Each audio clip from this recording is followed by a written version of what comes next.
A very good afternoon to all the participants from Lucknow, and we are going to deal with journal entries and ledger entries in this session.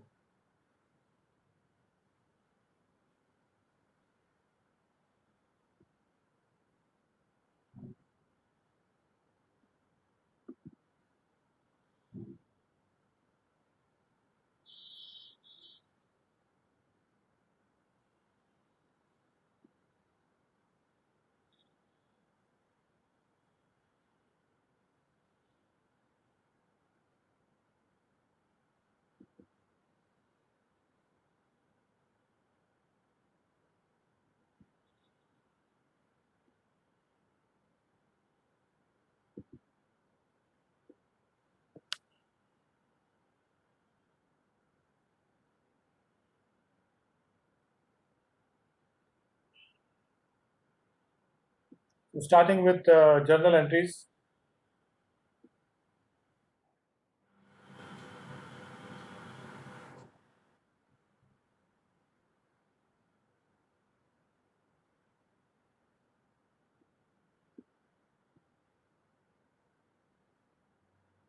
Okay,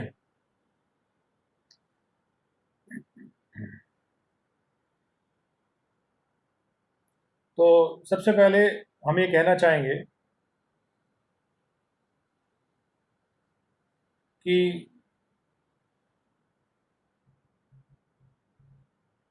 जो जब हम accounting यानी account books में जब हम entry करते हैं तो हम डॉक्यूमेंट्स को इस्तेमाल करते हैं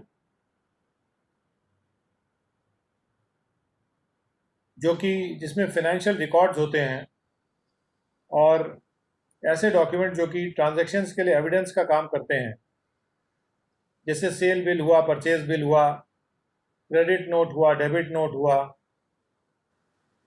इसी प्रकार के और भी जो डॉक्यूमेंट्स हैं जो कि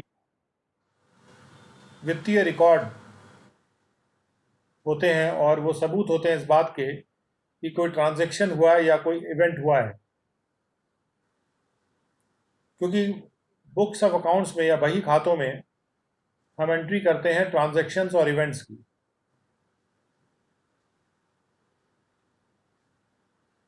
और जो एंट्री होती है वो सबसे पहले जो एंट्री होती है वो होती है बुक ऑफ ओरिजिनल एंट्री में, यानी कि ये होती है परचेज डे बुक या सेल डे बुक या कैश बुक या फिर परचेज रिटर्न बुक। इस तरह से ये जो बुक्स हैं ये बुक्स ऑफ ओरिजिनल एंट्री यानी सबसे पहली एंट्री इन बुक्स में होती है, और जो एंट्री इन बुक्स में नहीं हो सकती है वो सबसे पहले एंट्री होती है जर्नल में।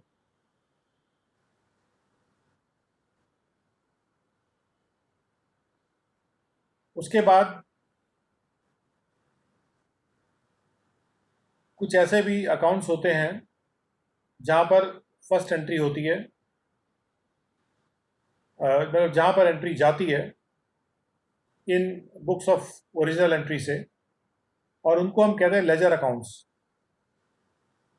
यानी बुक्स ऑफ ओरिजिनल एंट्री से एंट्री लेजर अकाउंट्स में जाती है, और जो लेजर अकाउंट किसी एसेट का अकाउंट हो सकता है, किसी लायबिलिटी का अकाउंट हो सकता है, किसी कैपिटल का अकाउंट हो सकता है, या कोई इनकम का अकाउंट हो सकता है, या कोई एक्सपेंसेस के अकाउंट हो सकते हैं। तो सबसे पहले जो एंट्री की जाती है वो परचेज बुक, क्या cell book, purchase return book वगैरह में की जाती है या जर्नल में की जाती है। वहाँ से एंट्री पोस्ट की जाती है लेजर में, और लेजर में ये अलग अलग टाइप के अकाउंट्स होते हैं, जैसे एसेट या लायबिलिटी। एसेट अकाउंट होता है जैसे कोई फर्नीचर का अकाउंट हो गया, कोई बिल्डिंग का अकाउंट हो गया, ये सब एसेट्स हैं। और भी कई सारे एसेट अकाउंट होते हैं जैसे स्टॉक अकाउंट हो गया। दूसरी तरफ लायबिलिटी वाले भी कई अकाउंट होते हैं, जैसे लोन लिया हुआ है जो, तो ऐसे ही और भी लायबिलिटी अकाउंट होते हैं जो देना बाकी है पैसे का, क्रेडिटर्स। ऐसी डेटर एक एसेट अकाउंट है। तो कई लायबिलिटी अकाउंट्स होते हैं, कई मतलब अकाउंट्स को हम अगर वर्गीकृत करें तो इस तरह से वर्गीकरण कर सकते हैं कि कुछ ऐसा अकाउंट एसेट अकाउंट होते हैं, कुछ लायबिलिटी अकाउंट होते हैं, कुछ कैपिटल, कुछ इनकम या कुछ एक्सपेंडिचर अकाउंट होते हैं। तो बुक्स ऑफ ओरिजिनल एंट्री से एंट्री जाती है लेजर में, और लेजर में ये सब अकाउंट होते हैं, asset, liability, capital, income, expenditure, और लेजर से फिर बनता है ट्रायल बैलेंस। अब अकाउंट्स की जहां तक बात है तो अकाउंट्स को अगर मुख्य वर्गीकरण किया जाए तो अकाउंट दो तरह के हो सकते हैं। एक ऐसे जो निजी अकाउंट, पर्सनल अकाउंट, दूसरे हो सकते हैं जो इम्पर्सनल अकाउंट होता है।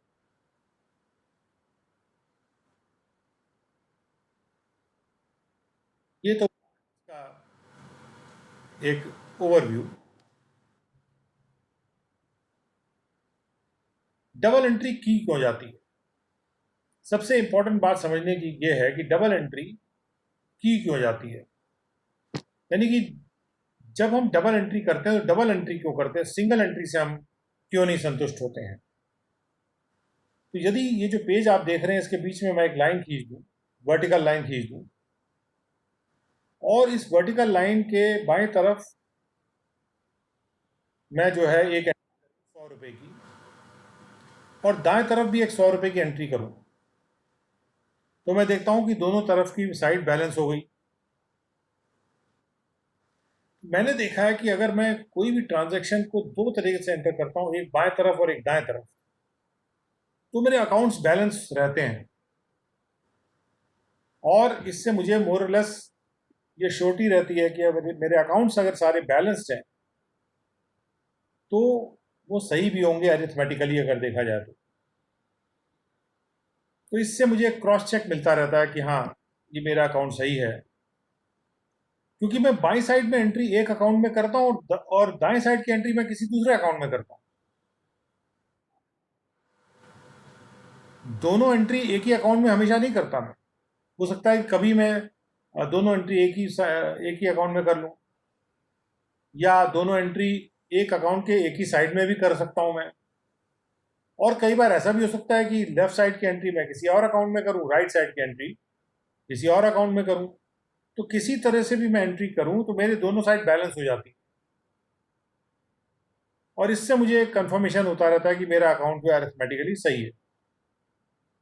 सबसे बड़ा एडवांटेज डबल एंट्री सिस्टम का यही है कि हर एंट्री के साथ साथ मुझे एक रिकन्फर्मेशन मिल रहा है कि मेरे अकाउंट अरिथमेटिकली सही चल रहे हैं।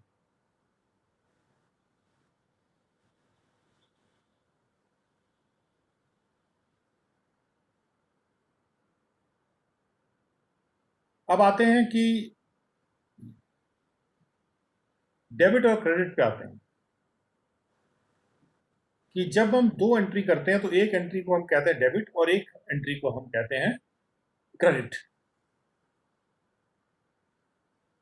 ये जो एंट्री होती है हमारी, एंट्री डेबिट और क्रेडिट,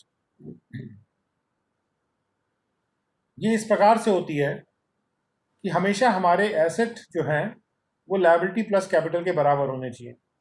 अगर आपने बैलेंस शीट देखी हो तो बैलेंस शीट में बाएं तरफ कैपिटल और लायबिलिटी होता है, और दाएं तरफ सारे एसेट लिस्टेड होते हैं, और दोनों साइड का टोटल बराबर होता है।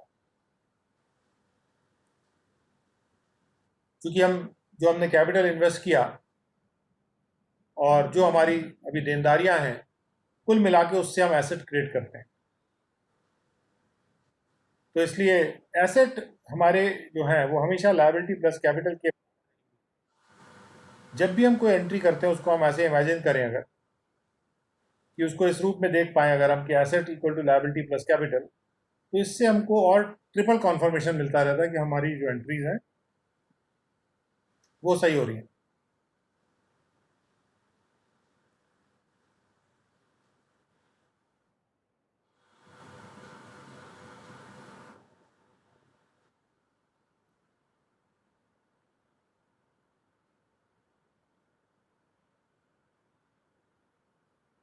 तो ये एंट्री हम करते कैसे हैं? उसके लिए रूल ये है कि जब भी एसेट बढ़ता है, जब भी कोई एसेट बढ़ता है तो हम एसेट अकाउंट को डेबिट करते हैं, और जब एसेट घटता है तो एसेट अकाउंट को हम क्रेडिट करते हैं। इमेजिन करिए कि बैलेंस शीट आपके सामने है, एसेट सारे दाएं तरफ हैं और लायबिलिटी सारी बाएं तरफ है, कैपिटल भी बाएं तरफ। इमेजिन करिए कि दाएं तरफ की चीज़ जब भी बढ़ेगी तो वो अकाउंट डेबिट होगा, यानी दाएं तरफ डेबिट होता है, बाएं तरफ जो बैलेंस शीट का है वो क्रेडिट होता है। यानी बाएं कोई भी चीज़ बढ़ेगी तो वो अकाउंट क्रेडिट होगा, यानी लायबिलिटी टाइप का अगर अकाउंट है तो बढ़ेगा तो क्रेडिट होगा, और अगर एसेट टाइप का अकाउंट है तो बढ़ेगा तो डेबिट होगा। ऐसी अगर कैपिटल भी है तो भी बढ़ेगा तो वो क्रेडिट होगा। इसके अलावा जो अगर हम प्रॉफिट एंड लॉस अकाउंट को इमेजिन करें तो जो दाएं तरफ एंट्रीज हैं वो इनकम की हैं और बाएं तरफ जो एंट्री है वो एक्सपेंडिचर की। तो हम ये कह सकते हैं कि दाएं तरफ जब बढ़ेगा तो वो क्रेडिट होता है और बाएं तरफ जब बढ़ता है तो वो डेबिट होता है। ऐसी अगर आप ट्रेडिंग अकाउंट को विजुलाइज करें तो ट्रेडिंग अकाउंट में जो दाएं तरफ की एंट्रीज हैं वो इनकम की एंट्रीज हैं, बाएं तरफ की एंट्रीज जो हैं वो एक्सपेंडिचर की एंट्री है। तो अगर दाएं तरफ की कोई एंट्री बढ़ती है तो वो क्रेडिट होता है अकाउंट, और बाएं तरफ की कोई एंट्री बढ़ती है तो जिस अकाउंट में बढ़ती है वो डेबिट होता है।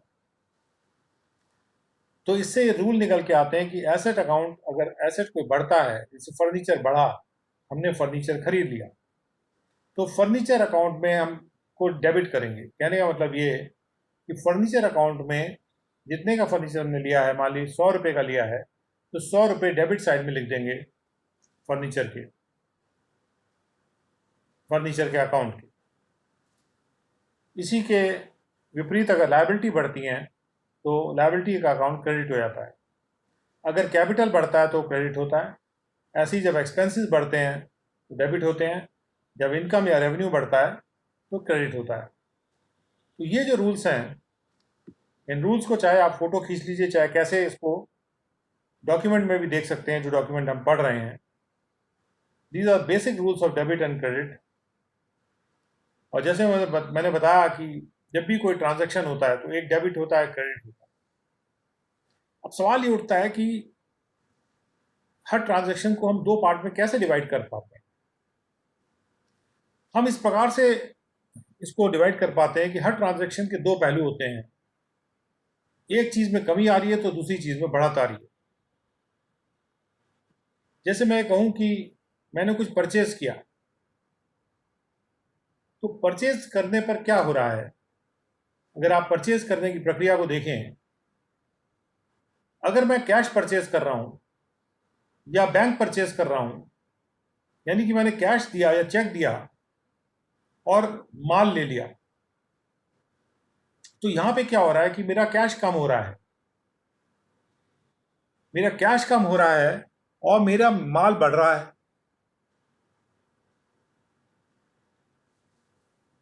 ओके, तो मैं क्या करूंगा, जब मेरा माल बढ़ता है तो मैं परचेज अकाउंट में उसको रखता हूं, जब मेरा माल बिक्री होता है तो मैं उसको बिक्री अकाउंट में रखता हूं, और साल के शुरू में मैं अपना स्टॉक लिख देता हूं, मेरा स्टॉक कितना था, कितने रुपए का था, और साल के आखिर में जो मेरा स्टॉक है वो मैं दाएं तरफ लेता हूं ट्रेडिंग अकाउंट के। तो इससे मुझे अपना ट्रेडिंग प्रॉफिट निकालने में मदद मिलती है।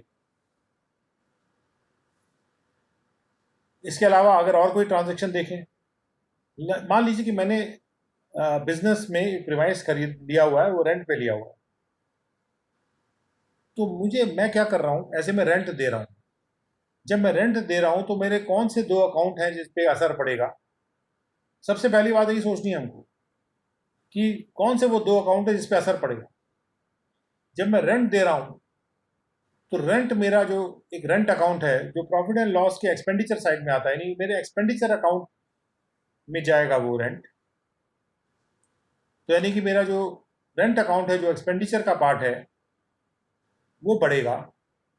तो जब वो बढ़ता है तो मैं रेंट अकाउंट को डेबिट करूंगा, और दूसरी तरफ क्योंकि मैंने पैसा दिया है, मेरे जो कैश अकाउंट है या जो बैंक अकाउंट है उससे वो निकला है, तो वो जो अकाउंट है कैश अकाउंट, जो कि वो एसेट का अकाउंट है, और एसेट जब खाली होता है तो वो क्रेडिट होता है, एसेट जब भरता है तो वो डेबिट होता है। ये बात हमको ध्यान में रखनी है।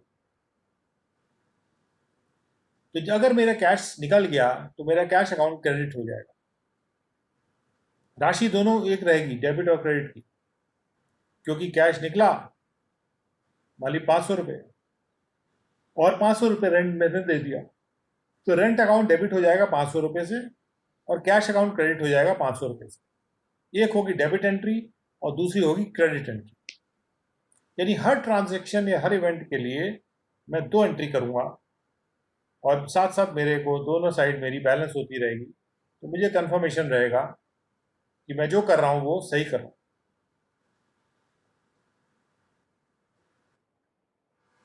ओके।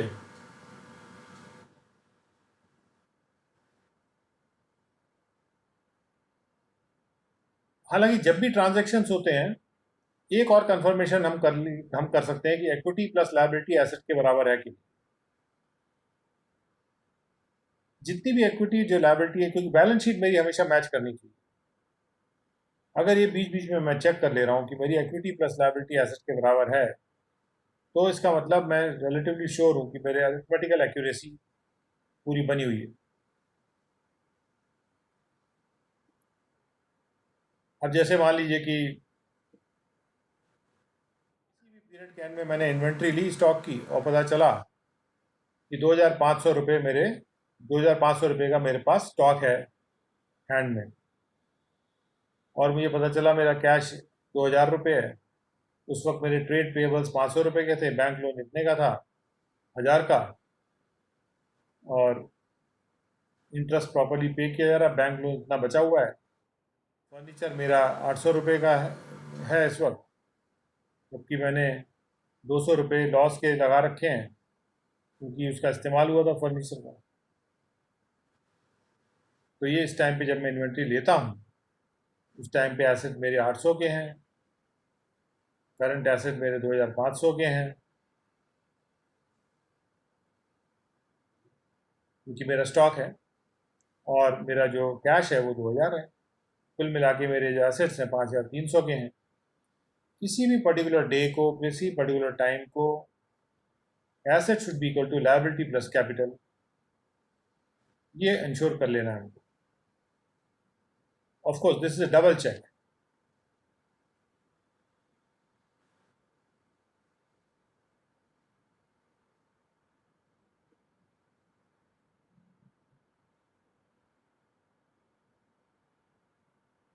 इसमें इस तरह का भी प्रश्न पूछा जा सकता है कि साल के शुरू में मेरे पास ये खातों में इतना इतना पैसा पड़ा हुआ था, यानी जो भी डेबिट या क्रेडिट खातों में होता है वो उतना डेबिट या क्रेडिट था, और साल के अंत में ये सब चीज़ें थी। तो मुझे निकालना है कि मेरा साल के अंत में कैपिटल कितना था। ये निकालने के लिए मैं वही asset minus liability equal to capital, वही फंडामेंटल यूज करूंगा।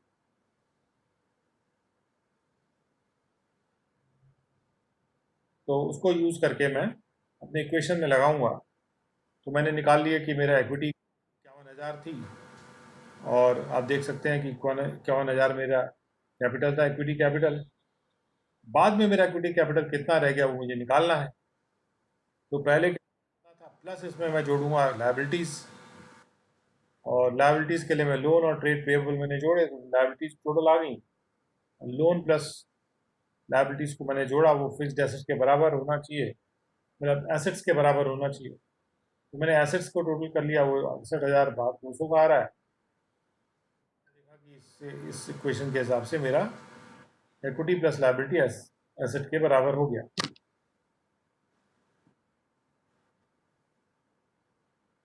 तो ये एक तरीका चेक करने का बार बार कि आपके अकाउंट सही जा रहे हैं कि नहीं जा रहे हैं, कि एसेट माइनस लायबिलिटी कैपिटल के बराबर होना चाहिए। अब एक जो ट्रेडिशनल अप्रोच है उससे भी आपको रूबरू करा दें। जो ट्रांजेक्शन्स होते हैं जो जर्नल में रिकॉर्ड किए जाते हैं, वो डेबिट और क्रेडिट के रूल्स के हिसाब से किए जाते हैं। देखिए जर्नल में क्या एंट्री होती है, ये अकाउंट डेबिट और ये अकाउंट क्रेडिट। जर्नल में यही एंट्री होती है कि इस अकाउंट को हम डेबिट कर रहे हैं, इस अकाउंट को क्रेडिट कर रहे हैं, दोनों में राशि एक बराबर होगी डेबिट और क्रेडिट की, और एक डेट दिया होगा और एक लेजर फोलियो नंबर दिया होगा जहां वो पोस्ट हो जाएगी, जहां पर जर्नल एंट्री अल्टीमेटली पोस्ट हो जाएगी। तो रिकॉर्ड करने के लिए ट्रांजेक्शन्स को 3 ग्रुप्स में बांटा जा सकता है। पहला टाइप का ग्रुप है वो पर्सनल ट्रांजेक्शन्स का। दूसरा ऐसे ट्रांजेक्शन जो कि एसेट या प्रॉपर्टी से रिलेटेड हो। तीसरे ऐसे ट्रांजेक्शन जो कि expenses, losses, incomes and gains से संबंधित हो। और पर्सनल जो ट्रांजेक्शन्स हैं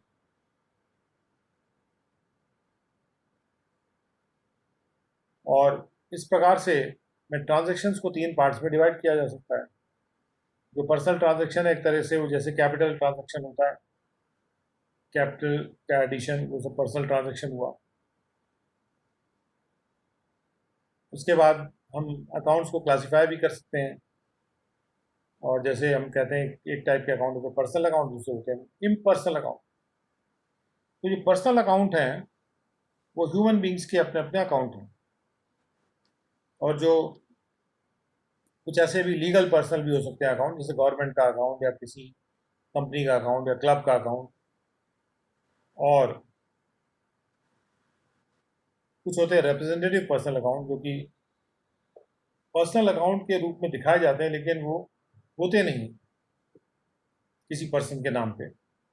जैसे हम कहते हैं कि आउटस्टैंडिंग लायबिलिटी, अब ये होते तो एक तरह से इसको कहा तो जा रहा आउटस्टैंडिंग लायबिलिटी, लेकिन ये उन लोगों के खाते हैं जिनके खिलाफ आउटस्टैंडिंग लायबिलिटी है, या ये प्रीपेड अकाउंट्स हैं, या ये कैपिटल अकाउंट्स हैं अलग अलग लोगों के लिए जिन्होंने कैपिटल कंट्रीब्यूट किया हो। और इस तरह से हमारे 3 टाइप के पर्सनल अकाउंट होते हैं, और उसके बाद 2 तरह के इम्पर्सनल अकाउंट्स होते हैं जो कि पर्सनल अकाउंट नहीं है, और जैसे कि वो machinery account, cash account, rent account, ये सब इम्पर्सनल अकाउंट हैं। और इम्पर्सनल अकाउंट्स को भी 2 पार्ट में डिवाइड किया जा सकता है, रियल अकाउंट और नॉमिनल अकाउंट। जो रियल अकाउंट होते हैं इनका एसेट से संबंध होता है और डेट से कोई संबंध नहीं होता। जैसे लैंड एक एसेट है, बिल्डिंग है, इन्वेस्टमेंट है, फिक्स डिपॉजिट्स हैं, ये real accounts. Cash in hand, cash in bank, ये भी रियल अकाउंट्स। इनका संबंध एसेट से होता है फर्म के। दूसरी तरफ अकाउंट होते हैं जिनको कहते हैं नॉमिनल अकाउंट्स, जो खर्चे वाले अकाउंट हैं, लॉसेस वाले अकाउंट हैं, जो फायदे वाले अकाउंट हैं, गेन्स, और रेवेन्यू वाले अकाउंट हैं, इनकम वाले, जैसे salary account, interest paid account, commission received account, ये इनकम अकाउंट है। तो जो इनकम और गेन्स टाइप के अकाउंट हैं वो नॉमिनल अकाउंट होते हैं, और जो एसेट वगैरह टाइप के होते हैं वो रियल अकाउंट्स होते हैं।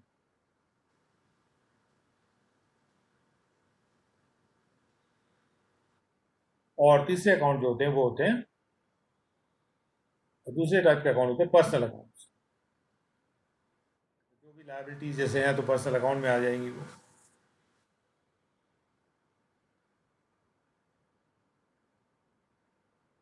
नॉमिनल अकाउंट्स का क्या किया जाता है कि नॉमिनल अकाउंट्स को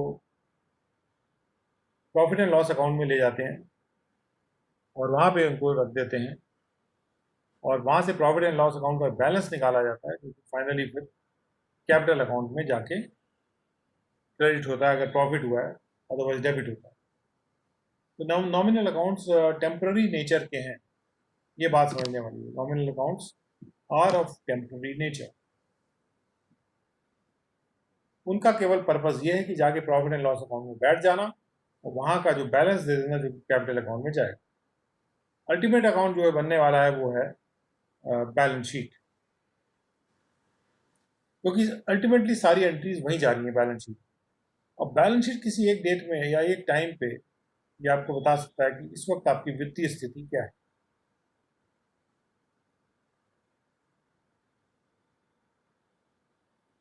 अब आते हैं गोल्डन रूल्स। अगर जैसे याद कराने वाले सूत्र नहीं होते हैं उस तरह से, वो सूत्र इस तरह से कि अगर कोई पर्सनल अकाउंट है, जो भी व्यक्ति प्राप्त करने वाला है उसको डेबिट किया जाता है उसके अकाउंट को, और जो देने वाला है उसके अकाउंट को क्रेडिट किया जाता है।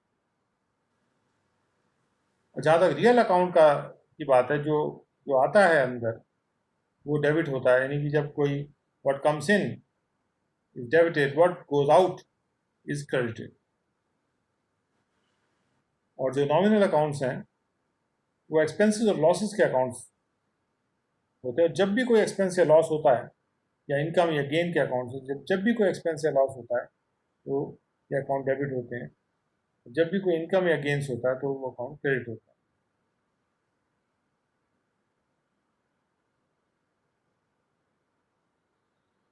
उसके बाद ये 3 रूल्स इसीलिए इंपॉर्टेंट हैं, इनको भी याद रखना जरूरी है। ये ट्रेडिशनल मेथड में अकाउंट्स को 3 पार्ट में डिवाइड कर लेते हैं: पर्सनल, रियल एंड नॉमिनल।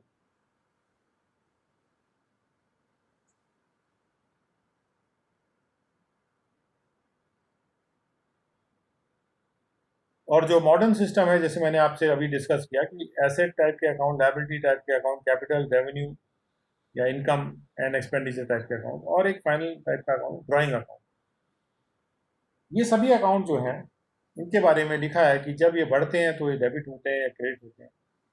मैंने आपको बताया था कि बैलेंस शीट में जो एसेट साइड में जितने अकाउंट हैं जो बढ़ते हैं तो वो डेबिट होते हैं, जो लायबिलिटी साइड में अकाउंट है जो या कैपिटल अकाउंट है जो बढ़ते हैं तो क्रेडिट होते हैं। ऐसी जो प्रॉफिट एंड लॉस में या ट्रेडिंग अकाउंट में जो इनकम साइड के अकाउंट हैं वो जब बढ़ते हैं तो क्रेडिट होते हैं, और जो एक्सपेंडिचर साइड के अकाउंट हैं जो बढ़ते हैं तो वो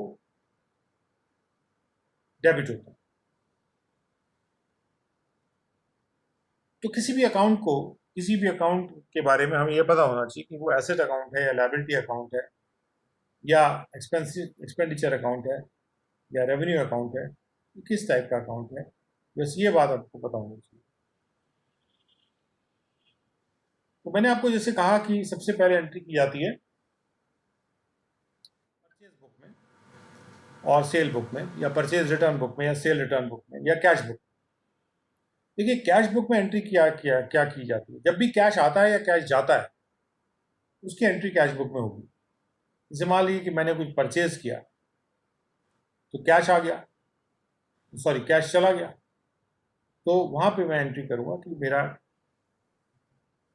कैश गया परचेज करने के लिए। और ये जो एंट्री है ये मैं परचेज बुक में भी करूंगा अगर मेरा क्रेडिट परचेज हो रहा है तो। अगर मेरा कैश परचेज हो रहा है तो उसको मैं कैश बुक में एंट्री करूंगा, और अगर मेरा क्रेडिट तो मैं इसको सेल बुक में एंट्री करूंगा, और अगर मेरा कैश सेल हो रहा है तो मैं इसको कैश बुक में एंट्री करूंगा। यानी जहां पर कैश का लेन देन होता है उसको मैं कैश बुक में एंट्री करता हूं।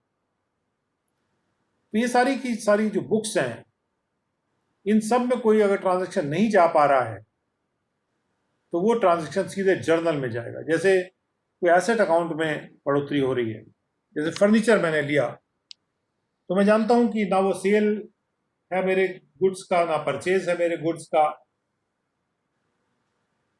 और तो इसलिए ना ही वो सेल रिटर्न या परचेज रिटर्न है, ना ही वहां पर कोई कैश की लेन देन हो रहा है। तो अगर कैश का भी लेन देन नहीं हो रहा तो मैं एंट्री कहाँ पे करूँगा? तो कैश का लेन देन अगर हो भी गया तो उसकी एंट्री मैं कहाँ करूँगा? तो अगर मान लीजिए मैं फर्नीचर लेता हूँ और उसको क्रेडिट पे लेता हूँ तो मैं जर्नल में इसको सीधे एंटर करूँगा, और उसको वहाँ मैं लिखूँगा कि फर्नीचर अकाउंट को मैं कर रहा हूँ डेबिट, क्योंकि फर्नीचर मेरा बढ़ रहा है, और क्रेडिट कर रहा हूँ मैं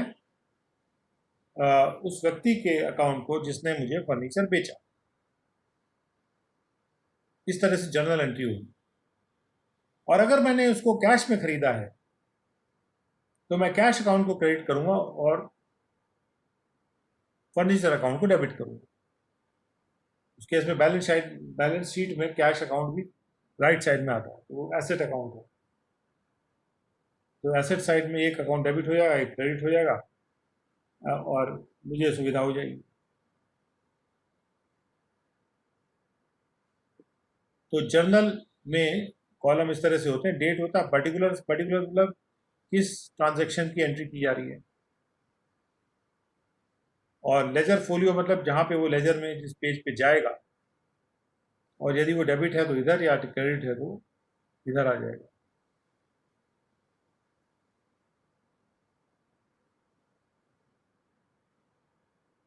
तो ये आपको एक जर्नल एंट्री दिखाई जा रही है जहाँ पे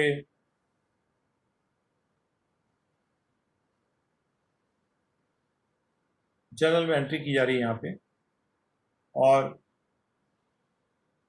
अमाउंट रिसीव हुआ है मोहन से, क्योंकि उन्होंने जो ड्यू अमाउंट था वो उसका पेमेंट कर दिया। पेमेंट किया तो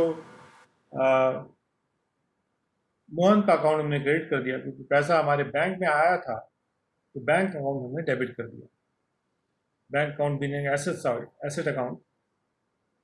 तो ये दो एंट्री हो गई, ठीक है। दोनों एंट्री दिखा रही है कि अकाउंट कौन सा डेबिट हो रहा है, कौन सा अकाउंट क्रेडिट हो रहा है। तो इसी के अनुसार हम लोग इस एंट्री को ले जाके पोस्ट कर देंगे लेजर में। कैसे पोस्ट करेंगे लेजर में? जो बैंक अकाउंट डेबिट करना है हमको, तो जाएंगे हम लेजर में, ढूंढेंगे बैंक अकाउंट कहाँ पे है, और उस बैंक अकाउंट के बाएं तरफ जाएंगे डेबिट साइड, और वहां पे 14,50,000 की एंट्री कर देंगे, क्योंकि बैंक अकाउंट डेबिट हुआ। और फिर मोहन अकाउंट ढूंढेंगे उसमें लेजर में।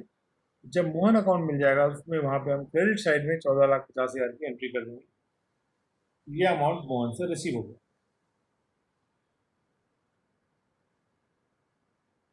तो सबसे पहले हम लोग एंट्री करते हैं बुक ऑफ फर्स्ट एंट्री में, और उसके बाद वो एंट्रीज लेजर में जाके हम पोस्ट कर देते हैं। जैसे मोहन ने कैपिटल इंट्रोड्यूस किया,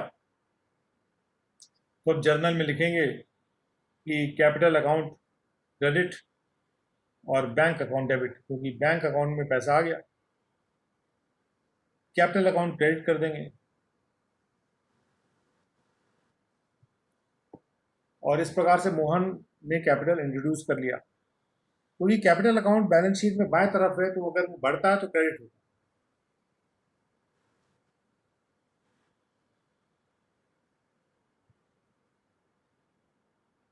उसी तरह से अगर मैं कुछ परचेज कर रहा हूं, तो अगर मैं उसको परचेज बुक में एंट्री करता हूं, फाइन,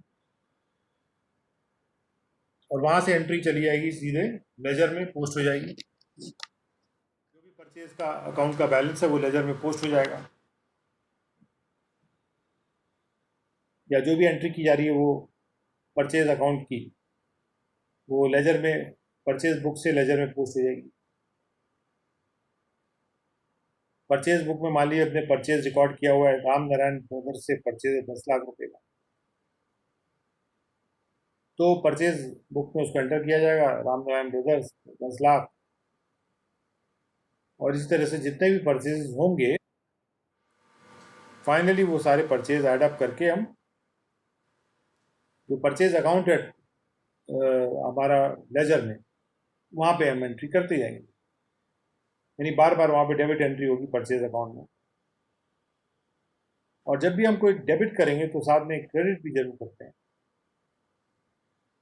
इसलिए एक एंट्री होगी परचेज अकाउंट डेबिट, और दूसरी एंट्री है राम नारायण ब्रदर्स क्रेडिट। यानी राम नारायण ब्रदर्स का जो लेजर अकाउंट है वो क्रेडिट हो जाएगा। क्रेडिट कब होगा? जब यहाँ से जर्नल से एंट्री जाएगी लेजर में। तो एंट्री या तो जर्नल से जाती है लेजर में, या फिर बुक्स ऑफ फर्स्ट एंट्री से जाती है।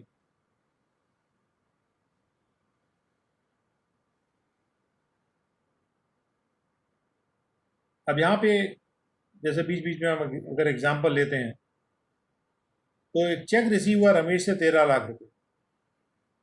जब चेक रिसीव हुआ तो बैंक में गया, तो बैंक का राशि बढ़ गई। तो बैंक की राशि अगर बढ़ती है, तो बैंक एक एसेट अकाउंट है, तो उसको डेबिट किया जाता है उस राशि को। और रमेश की जो लाइबिलिटी है फर्म के टुवर्ड्स टुवर्ड्स द फर्म, वो डिक्रीज होगी कि रमेश ने पेमेंट कर दिया,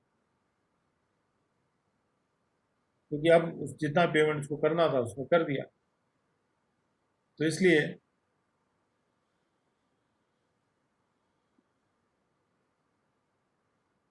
वो फर्म को, रमेश कुछ भी वो नहीं करता है। फर्म के बुक्स में जो एक तरह का एसेट था कि प्राप्त होना था, वो डिसअपियर हो जाता है या गायब हो जाता है, और इसलिए रमेश का अकाउंट क्रेडिट किया जाना चाहिए। तो यहाँ पे रमेश का अकाउंट क्रेडिट 13 लाख से और बैंक अकाउंट होगी, क्योंकि हमारे बैंक में पैसा आ गया।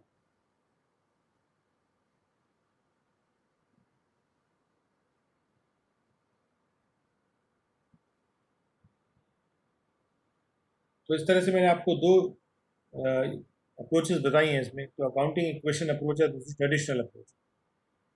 अकाउंटिंग इक्वेशन अप्रोच में हम हर ट्रांजेक्शन को इस कसौटी पे तौलते हैं कि क्या एसेट जो है वो कैपिटल प्लस लायबिलिटीज के बराबर है। जैसे हमने कहा कि सलील ने कैपिटल इंट्रोड्यूस किया बैंक के थ्रू 4,000 रुपये। तो कैपिटल इंट्रोड्यूस किया 4,000 रुपये का, तो बैंक अकाउंट में बढ़ोतरी होगी प्लस 4,000। कैपिटल अकाउंट में बढ़ोतरी होगी 4,000, और बाकी किसी अकाउंट पे कोई असर नहीं है। और हम देख रहे हैं कि एसेट्स बराबर है कैपिटल प्लस लायबिलिटी इस संदर्भ में।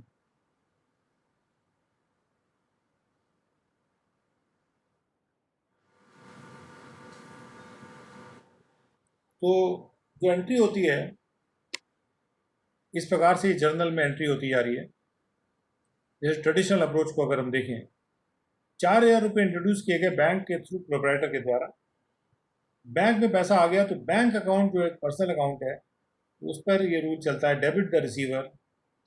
हमने कहा डेबिट द बैंक। कैपिटल एक पर्सनल अकाउंट है, वहाँ पे आता है क्रेडिट द गिवर, और वो आता है credit the capital the giver के हिसाब से हम कैपिटल को क्रेडिट कर देते हैं, कैपिटल अकाउंट को क्रेडिट करते हैं।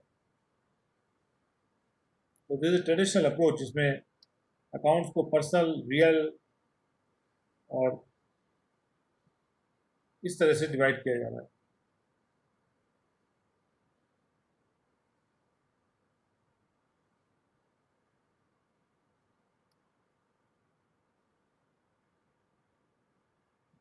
तो इसके बाद इलस्ट्रेशन में भी उसी तरह से है, जैसे कि उसे जर्नल एंट्री करनी है हमको। अजीत ने बिजनेस स्टार्ट किया, कैपिटल 4 लाख। ऑब्वियस बात है कि कैपिटल अकाउंट का क्रेडिट होगा 4 लाख से, और जो बैंक अकाउंट होगा फर्म का वो डेबिट होगा 4 लाख से।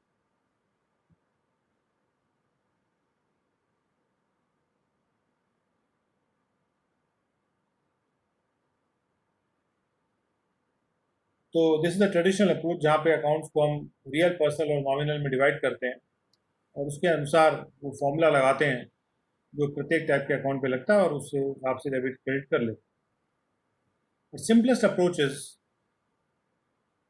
योर मॉडर्न अप्रोच, जिसको हम इसमें बनाए थे कि 5 टाइप के अकाउंट होते हैं, और वो जब बढ़ते हैं तो डेबिट होता है या क्रेडिट होता है। और अगर इसको एक सोल्यूशन एक तरह से देखना चाहें तो ये अलग अलग अकाउंट्स के नाम दिए हैं, और उसके बाद ये ट्रेडिशनल अप्रोच में इनको रियल, पर्सनल या नॉमिनल में डिवाइड किया हुआ, और उसके बाद इसको अकाउंटिंग इक्वेशन के हिसाब से एसेट, रेवेन्यू, एक्सपेंडिचर, लायबिलिटी वगैरह में डिवाइड किया हुआ, या कैपिटल में डिवाइड किया हुआ। तो इस प्रकार से जो ट्रांजैक्शंस पहले, सबसे पहले बुक्स ऑफ फर्स्ट एंट्री में रिकॉर्ड होते हैं, और जो transaction books of first entry में नहीं रिकॉर्ड हो सकते हैं वो जर्नल में रिकॉर्ड होते हैं, और बाद में बुक्स ऑफ फर्स्ट एंट्री और जर्नल से ये ट्रांजैक्शन पोस्ट हो जाते हैं लेजर में। तो लेजर में सारे अकाउंट्स के डेबिट और क्रेडिट लिखे गए होते हैं, और उससे लेजर में हर अकाउंट का एक बैलेंस निकलता है।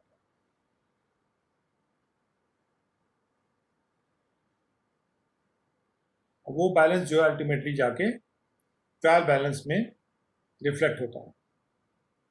और ट्रायल बैलेंस बनाते वक्त दो अप्रोचेज होती हैं, कि या तो हम हर हर अकाउंट का डेबिट बैलेंस का टोटल लिखें और क्रेडिट बैलेंस का टोटल लिखें, और दोनों को फिर माइनस कर दें ट्रायल बैलेंस में ही, और या फिर पहले से माइनस करके जो नेट अमाउंट है वो लिखें।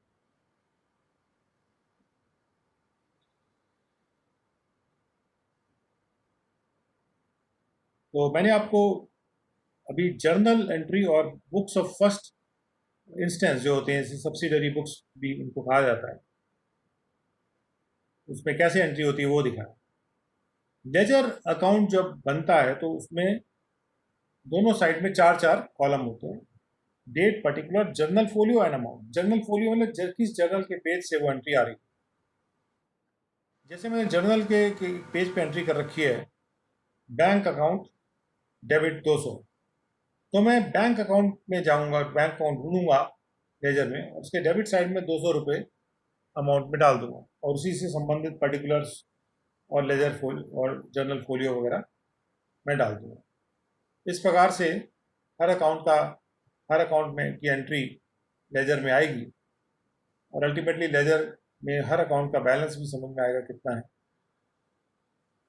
और उन बैलेंस को ध्यान में रखते हुए ट्रायल बैलेंस बनेगा, और उसके बाद ट्रायल बैलेंस से एक स्टेटमेंट होता है, और वहाँ से एंट्री जो है जाएगी प्रॉफिट एंड लॉस अकाउंट या बैलेंस शीट। और जब भी हम लेजर में कोई अकाउंट खोलते हैं तो बाएं तरफ जो है डेबिट साइड में 2 से शुरुआत करते हैं, और दाएं तरफ क्रेडिट साइड में, ये ट्रेडिशनल कन्वेंशनल अप्रोच है कि बाय वर्ड से शुरुआत करते हैं। तो इस तरह से, और जब जर्नल में कोई अकाउंट बनाया जाता है तो starts with balance brought down, यानी कि पिछली डेट से बैलेंस लाया जाता है, और फाइनली उस पर्टिकुलर डेट में या उस पर्टिकुलर मंथ के एंड में जो भी है, बैलेंस कैरी डाउन किया जाता है, और ये जो कैरी डाउन बैलेंस है ये फिर अगले महीने में, अगले डेट में ब्रॉट डाउन होता है। तो जो बैलेंस कैरी डाउन हो रहा है वो डिफरेंस होता है बाएं तरफ और दाएं तरफ का। That is the balance which is carry down, and that is the balance which is brought down also, brought down यानी टू द नेक्स्ट डे, और brought down to the next month beginning.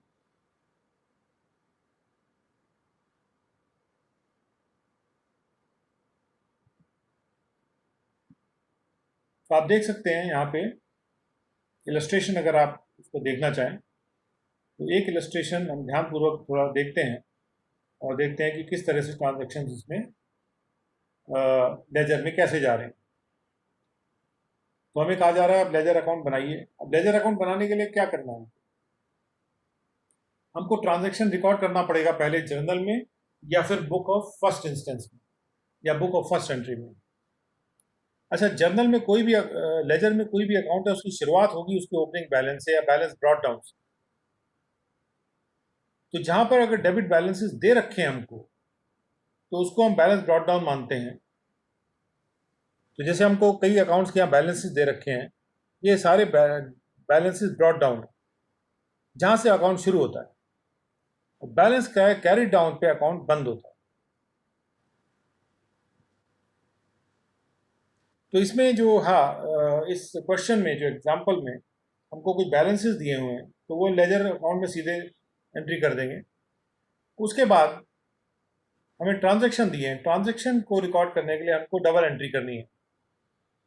जैसे पहला transaction है purchase goods worth 5000 rupees, payable at date date मतलब credit purchase किया गया है, और for cash less 20% trade discount, और उसको अगर कैश में दिया जाता, अगर कोई कैश दे रहा है तो उसको 20% का ट्रेड डिस्काउंट दिया जा रहा है, और 5% कैश डिस्काउंट दिया जा रहा है।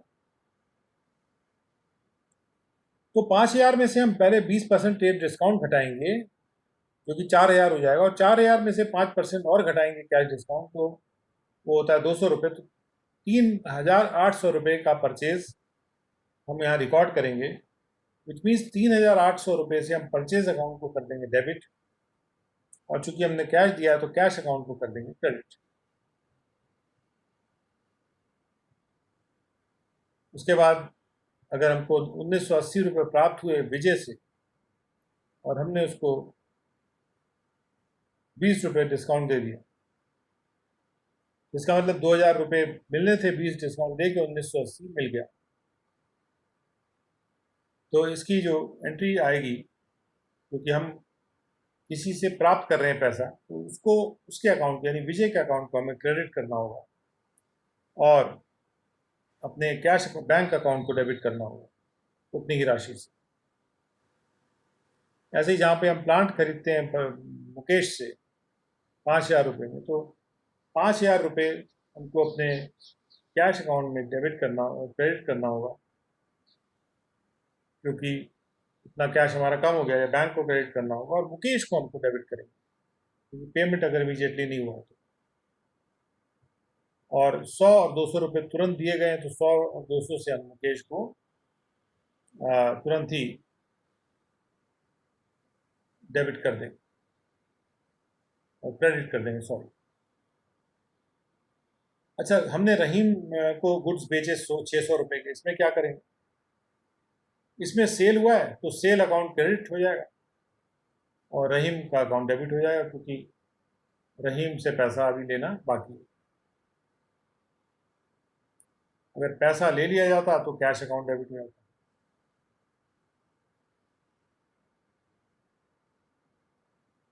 तो इन दिस वे हम एंट्री करते जाते हैं। और अगर और भी आपको लग रहा हो कि एक आध और इलस्ट्रेशन देखा जाए, तो लेट अस सी कि मिस्टर एस मिस्टर आर को ओ करते हैं 15,000 रुपये।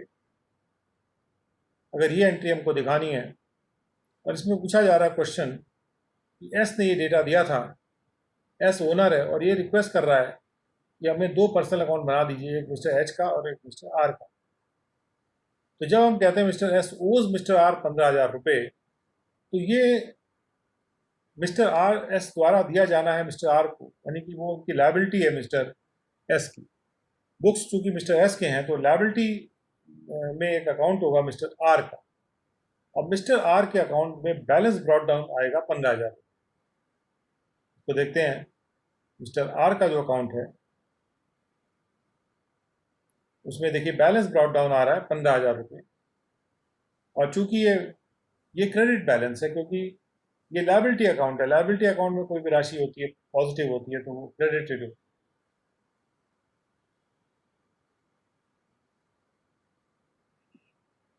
है। ऐसे ही अगर हम कहते हैं कि मिस्टर एस को करते हैं कुछ, तो मिस्टर एस के बुक्स में मिस्टर एच द्वारा पेमेंट दिया जाना है, तो मिस्टर एच एक उसके लिए एक एसेट हो गए और 20,000 रुपये ब्रॉट डाउन होगा मिस्टर एच के अकाउंट में। अगर मिस्टर एच का अकाउंट बनाना होगा तो बनाना होगा, तो ये एक एसेट साइड में होगा। और चूंकि ये 20,000 रुपये एच ओ कर रहा है, यानी एच द्वारा दिए जाने, तो एक एसेट है और ये एसेट भी इसको डेबिट किया जाएगा, डेबिट बैलेंस होगा। डेबिट बैलेंस ब्रॉट डाउन हो जाएगा मिस्टर एच के अकाउंट। ये देख सकते हैं आप 20,000 रुपये ये डेबिट बैलेंस है जो कि ब्रॉट डाउन होगा, डेबिट साइड में बैलेंस ब्रॉट डाउन हो रहा है।